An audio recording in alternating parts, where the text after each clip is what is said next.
Item ಯಾವುದೇ ಇರಲಿ try ಮಾಡಿ ಆಚಿ ಚಿಕನ್ ಮಸಾಲಾ. ಆಚಿ ಚಿಕನ್ ಮಸಾಲಾ ತುಂಬಾ ನೋವಾಗ್ತಾ ಇದೆ. ಒಂದು 15 ದಿವಸದ ಹಿಂದೆ ಚೇಂಬರ್ನ ಒಂದು ಎಲೆಕ್ಷನ್ಸಲ್ಲಿ ನಾನು ಅವ್ರನ್ನ ಭೇಟಿ ಮಾಡಲಾಗಿ ಏನು ಮಾಡ್ತಾ ಇದೀಯ ರವಿ, ಅವ್ರು ಕರೀತಾ ಇದ್ದಿದ್ದು ತುಂಬ ಚೆನ್ನಾಗಿತ್ತು, ಏನಪ್ಪಾ ರವಿ ಅಂತ ಇದ್ದರು. ಅದು ಇವತ್ತು ಕಿವಿನಲ್ಲಿ ಗುಡ್ತಾ ಇದೆ. ಸೊ ಏನು ಮಾಡ್ತಿದ್ಯಪ್ಪ ಅಂದಾಗ ಹೀಗೊಂದು ಸಿನಿಮಾ ಮುಗಿಸಿದ್ದೀನಿ, ಕಾಯ್ತಾ ಇದ್ದೀನಿ ರಿಲೀಸ್ಗೆ ಅಂದರೆ ಹಂಗೆಲ್ಲ ಕಾಯಬಾರ್ದು, ಒಂದು ಆಗ್ತಾ ಇದ್ದಂಗೆ ಇನ್ನೊಂದು ಶುರು ಮಾಡು ಪಟಾಕಿ ಹೊಡಿ ಈ ಥರ ಎಲ್ಲ ಹೇಳ್ದಂಥ ಹಿರಿಯ ಜೀವ ಇವತ್ತು ನಮ್ಮ ಜೊತೆ ಇಲ್ಲ ಅನ್ನೋದು ತುಂಬ ನೋವಾಗುತ್ತೆ. ನನಗೆ ಯಾಕೆ ಅವ್ರನ್ನ ಕಂಡ್ರೆ ತುಂಬ ಇಷ್ಟ ಅಂತಂದರೆ, ನನ್ನ ಯಜಮಾನರಿಗೆ ಸಾಹಸ ಸಿಂಹ ಅಂತ ಏನಾದರೂ ಇವತ್ತು ಜನ ಕರೀತಾ ಇದ್ದಾರೆ ಅಂತಂದರೆ ಆ ಸಾಹಸ ಸಿಂಹ ಅನ್ನೋ ಒಂದು ಬಿರುದನ್ನು ಕೊಟ್ಟಂತಹ ಒಂದು ಬುನಾದಿ ನಿರ್ದೇಶಕರಾದಂತಹ ಜೋ ಸೈಮನ್ ಸರ್. ಇವತ್ತು ಅವ್ರು ನನ್ನ ಜೊತೆ ಇಲ್ಲ, ನಮ್ಮ ಜೊತೆ ಇಲ್ಲ. ಅವರ ಆತ್ಮಕ್ಕೆ ಶಾಂತಿ ಸಿಗಲಿ, ಅವರ ಕುಟುಂಬಕ್ಕೆ ಒಂದು ಧೈರ್ಯವನ್ನು ದೇವ್ರು ಕೊಡಲಿ ಅಂತ ಹೇಳ್ತಾ ನಾನು ನನ್ನ ಮಾತು ಮುಗಿಸ್ತೀನಿ.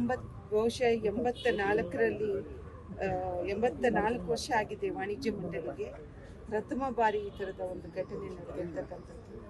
ನಾನು ಕೂಡ ಒಂದು 30-35 ವರ್ಷದಿಂದ ವಾಣಿಜ್ಯ ಮಂಡಳಿಯಲ್ಲಿ ಕೆಲಸ ಮಾಡಿದ್ದೀನಿ. ಯಾರಿಗೂ ಈ ರೀತಿಯಾಗಿ ಆಗಿಲ್ಲ. ಭಾಳ ಅವ್ರ ಪುತ್ರರು ಏನಾದ್ರು ಜಿತೇಂದ್ರ ಅವರು ಕೂಡ ಕಂಡೀರಾಗ್ತಾ ಇದ್ದಾರೆ, ನೀವು ಕೂಡ ಅವ್ರನ್ನ ಸಮಾಧಾನ ಮಾಡಬೇಕು. ಮತ್ತೇನ್ರಿ, ತನ್ನ ಸ್ವಂತ ತಂದೆರಿ, ಒಂದೇ ಮಗ, ಅವ್ರ ಶ್ರೀಮತಿಯವ್ರಿಗೆ ಇನ್ನೂ ವಿಚಾರ ಗೊತ್ತಿಲ್ಲ. ಈಗ ಹೈದರಾಬಾದಲ್ಲಿ ಇನ್ನೊಬ್ರು ಇದ್ದಾರೆ ಪುತ್ರ ಅಂತ ಹೇಳಿ ಕೇಳ್ಕೊಳ್ತೀವಿ.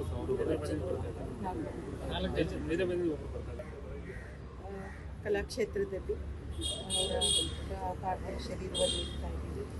ನಾನು ತಮ್ಮ ಮೂಲಕ ಹೇಳ್ತಾ ಇದ್ದೀನಿ, ನಮ್ಮ ಸಂಸದಲ್ಲಿ 10ರಿಂದ 1 ಗಂಟೆವರೆಗೂ ಅವರ ಪಾರ್ಥಿವ ಶರೀರವನ್ನು ಇಡ್ತಾ ಇದ್ದೀವಿ. ದಯವಿಟ್ಟು ಎಲ್ಲರೂ ಬಂದು ನೋಡಬೇಕು, ಶ್ರದ್ಧಾಂಜಲಿ ಕೊನೆಯ ವಿಧಾನ ಪ್ರತಿಯೊಬ್ಬರು ಹೇಳಬೇಕು.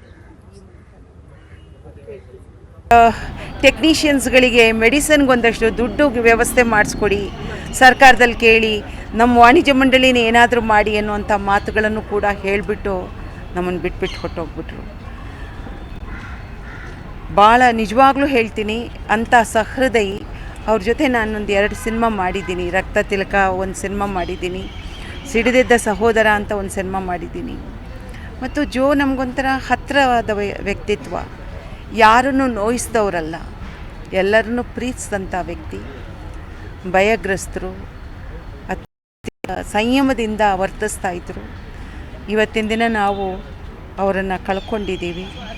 ಅವರ ಮೃತರ ಆತ್ಮಕ್ಕೆ ಶಾಂತಿ ನೀಡಲಿ ಅಂತ ಕೇಳ್ಕೊತೀನಿ. ಹಾಗೆ ಅವರ ಕುಟುಂಬಕ್ಕೆ ಈ ನೋವನ್ನು ಭರಿಸುವಂಥ ಶಕ್ತಿ ಆ ಪರಮಾತ್ಮ ನೀಡಲಿ ಅಂತ ಕೇಳ್ಕೊತೀನಿ. ಇದು ಸಂದರ್ಭ ಅಲ್ಲ, ಬಟ್ ಒಂದು ವಿಷಯ ಚರ್ಚೆ ಆಗ್ತಾನೆ ಇದೆ. ನಿನ್ನೆ ಗಲಾಟೆ ಆಯಿತು, ಅತಿರೇಕಕ್ಕೆ ಹೋಯಿತು, ಎಲ್ಲ ಮಾತುಕತೆ ಆಯಿತು. ಅವ್ರಿಗೆಲ್ಲ ಒಂದಿಷ್ಟು ಆರೋಗ್ಯ ಏರ್ಪೇರಾಗಕ್ಕಂಥ ಸನ್ನಿವೇಶ ಕಾರಣ ಆಯ್ತು ಅನ್ನೋದು ನಿಮ್ಮ ಮುಖಾಂತರ ಸ್ಪಷ್ಟನೆ ಸಿಕ್ಕರೆ ಅದು ಈ ಥರ ವಿಕೃತ ಯಾರಿಗ್ರಿ ಇದು ಹೊಳೆಯುತ್ತೆ ಹೇಳಿ ನೋಡೋಣ. ಸಭೆ ಸಮಾರಂಭಗಳಲ್ಲಿ ಮಾತು ಇಲ್ಲ, ಆ ಥರದ್ದು ನಡೀಲೇ ಇಲ್ಲ. ಈಗ ಎಲ್ಲರೂ ಏರು ಧ್ವನಿಯಲ್ಲೇ ಮಾತಾಡೋರು, ಯಾರು ಕೆಳಧ್ವನಿಯಲ್ಲಿ ಮಾತಾಡ್ತಾರೆ. ಮಾತುಕತೆಗಳೆಲ್ಲರೂ ಕೂಡ ಅವ್ರ ಧ್ವನಿ ಕೇಳಿಸ್ಲಿ ಅಂತ ಒಬ್ಬೊಬ್ಬರು ಮಾತಾಡ್ತಾರೆ. ಬಟ್ ಮಾತಾಡುವಾಗ ನಾವು ಇಲ್ಲ ಒಬ್ಬೊಬ್ಬರೇ ಮಾತಾಡಿ ಅಂತ ನಾನು ಹೇಳಿದೆ. ಒಬ್ಬೊಬ್ಬರೇ ಅತ್ಯಂತ